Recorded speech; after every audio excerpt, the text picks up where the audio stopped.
Hello parents, मैं पिंकी स्वागत करती हूँ अपने चैनल पेरेंट्स हेल्प में। माय डियर पेरेंट्स, आप सभी को प्यार भरा नमस्कार, Radhe Radhe. My dear parents, आज हम बहुत ही इम्पोर्टेंट टॉपिक पर बात करेंगे, वो है बच्चे को डकार दिलाना। बच्चे को डकार दिलाना इतना ज़रूरी क्यों है और क्यों दिलानी चाहिए, उससे बच्चे को क्या फ़ायदे हो सकते हैं। अगर हम बच्चे को प्रॉपर डकार नहीं दिलाते हैं तो बच्चे को क्या क्या परेशानी हो सकती है, ये क्यों इतना ज़रूरी है बच्चे को, छोटे बच्चे को बर्पिंग करना। ठीक है, तो आज इसी से संबंधित मेरी पूरी ये वीडियो है। उम्मीद करती हूँ आपको पसंद आएगी और प्लीज़ आपसे रिक्वेस्ट है कि वीडियो को बीच में स्किप ना करें, आप पूरी एंड तक देखिए। ठीक है, तो बात करते हैं कि बच्चे को डकार दिलाना क्यों ज़रूरी है और इसके क्या यूजेस हैं और क्यों ऐसा क्या होता है बच्चे को कि हमें इतनी ज़रूरत पड़ती है कि बच्चे को हम बर्पिंग कराएं। देखिए, जब हम बच्चे को, छोटा बच्चा होता है तो वो अपनी माँ की ब्रेस्ट फीड करता है और फीडर से भी फीड करता है। ठीक है ना, जो उसकी बॉटल होती है, मिल्क बॉटल होती है, वो उससे भी फीड करता है। तो कई रीज़न में यह कारण होता है कि बच्चा ठीक तरीके से फीडिंग नहीं कर पाता, या तो वो बहुत ज़्यादा हंग्री होता है तो भूख की वजह से वो जल्दी जल्दी फीड करता है, चाहे वो माँ की फीड कर रहा है, ब्रेस्ट फीड कर रहा है, चाहे वो फीडर से फीड कर रहा है। ठीक है ना, बहुत जल्दी जल्दी फीड करेगा। तो उससे क्या होता है, उस कंडीशन में होता है कि बच्चा दूध तो पीता है और दूध पीने के साथ साथ वो हवा भी अंदर निगल लेता है। ठीक है ना। सेकेंड केस, जैसे अगर बच्चा बहुत धीमे धीमे पी रहा है या धीमे धीमे भी पीता है तो उस कंडीशन में भी बच्चे के पेट में अंदर हवा चली जाती है। कभी कभी ऐसा होता है कि जो बोतल ठीक से बच्चे ने माउथ में नहीं पकड़ी हुई है, तो वो क्या कर रहा है बच्चा कि जो दूध तो उसके मुंह में नहीं आ रहा है, लेकिन वो खाली बोतल को सक किए जा रहे हैं। या कभी हम बच्चे को दूध पिला रहे हैं तो हमारा माइंड कहीं डाइवर्ट हो गया, तो खाली बोतल ही बच्चे के मुंह में जा रही है, दूध जा ही नहीं पा रहा। या बच्चा कभी खुद से फीडिंग करता है अपने हाथ के सपोर्ट से, तो कभी कभी वो हवा को अंदर ले लेता है दूध की बजाय। तो ये हवा जब उसकी बॉडी में अंदर चली जाती है तो बच्चा काफ़ी ज़्यादा परेशान हो जाता है, वो बहुत ज़्यादा अनकंफर्टेबल फील करता है। प्लस उसका जो स्टमक होता है काफ़ी फूला फूला सा महसूस होता है। प्लस वो चीज़ उसको डाइजेस्ट नहीं हो पाती है, अंदर से जो भी उसने फीडिंग की है वो उसको डाइजेस्ट नहीं हो पाती है।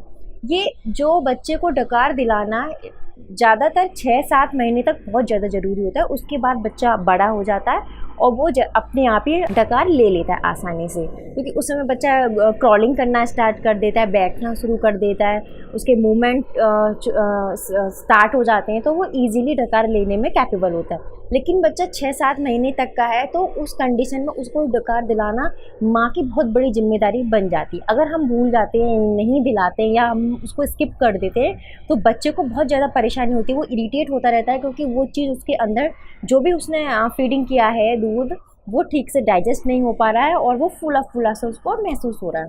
तो उस कंडीशन में आपको अपने बच्चे को डकार दिलाना ही है। सबसे पहले आप एक बात ध्यान रखिए जो बहुत ज़रूरी है, आप अपने बच्चे को ब्रेस्ट फीड करा रहे हैं या बॉटल से फीडिंग करा रहे हैं, वो किस पोजीशन में आप अपने बच्चे को करा रहे हैं। देखिए, जब भी आप अपनी ब्रेस्ट फीडिंग करा रहे हैं तो बेबी को आप अपनी गोदी में इस तरीके से कैरी करिए, 35-30 डिग्री के एंगल में बच्चे को कैरी करिए, जिससे कि दूध उसके पेट में सीधे जाए।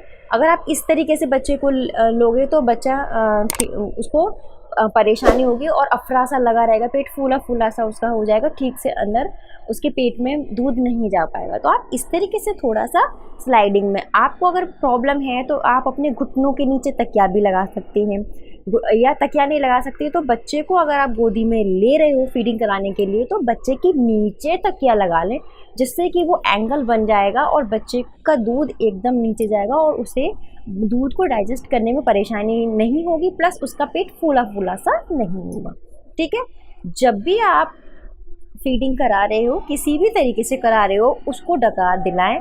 कैसे? आप बच्चे को इस तरह से अपने कंधे पे लें, कंधे पे लेकर उसको धीरे धीरे थपथपाएं। कभी कभी बच्चा थोड़ा जल्दी ले लेता है, कभी कभी थोड़ा टाइम लगाता है, लेकिन आपको अपना पेशेंस रखना है। जब तक बच्चा डकार ना ले ले तब तक आपको कोशिश करते रहना है। इस तरीके से ले ले, ठीक है, और थपथपाते रहें। ऐसे करने के बाद उसको डकार आ जाएगी। अगर ऐसे भी नहीं आ रही है तो आप जब भी फीडिंग करा रहे हैं, फीडिंग कराने के बाद कम से कम 5-10 मिनट तक अपने बच्चे को अपनी गोदी में बिठाकर रखें, ठीक है ना। गोदी में बिठाकर उसको पेट को सहलाते रहें, उसकी पीठ को सहलाते रहें, अच्छे से धीरे धीरे टैप टैप करते रहें, तो उससे उसको डकार आ जाएगी और उसको परेशानी नहीं होगी। जो भी उसको अंदर हवा बन रही है, गैस की प्रॉब्लम हो रही है, वो डकार के माध्यम से उसको रिलैक्स मिल जाएगा। तो इस तरीके से आप अपने बच्चे को डकार दिला सकते हैं, ठीक है, क्योंकि ये बेहद ज़रूरी होता है। क्योंकि अगर आप डकार नहीं दिलाओगे तो उसको दूध वो पलटी भी कर देगा, मुंह के द्वारा, नाक के द्वारा भी दूध उलट देगा, प्लस उसको गैस की प्रॉब्लम हो जाएगी और उसको आगे दिक्कत होगी, प्लस आपको भी प्रॉब्लम होगी। तो ये बहुत ज़्यादा ज़रूरी है कि बच्चे को डकार दिलाना काफ़ी ज़्यादा ज़रूरी बन जाता है, ठीक है। तो ये जो मैंने आपको जानकारी दी, ये थी बच्चे को किस तरीके से उसको पेट को थोड़ा सा नॉर्मल रखें और उसको किस तरीके से डकार दिलाएं। तो आई होप मेरी दी हुई जानकारी आपको अच्छी लगी हो तो प्लीज़ इसको लाइक करिए और ज़्यादा से ज़्यादा शेयर करिए। अगर चैनल पर पहली बार है तो प्लीज़ इसको सब्सक्राइब ज़रूर करिए। और कोई भी क्वेरी है, कोई भी क्वेश्चन है, किसी भी टॉपिक से रिलेटेड जो बेबी से जुड़ा है, तो please please please comment box में कमेंट ज़रूर करिए। Thank you so much, bye bye.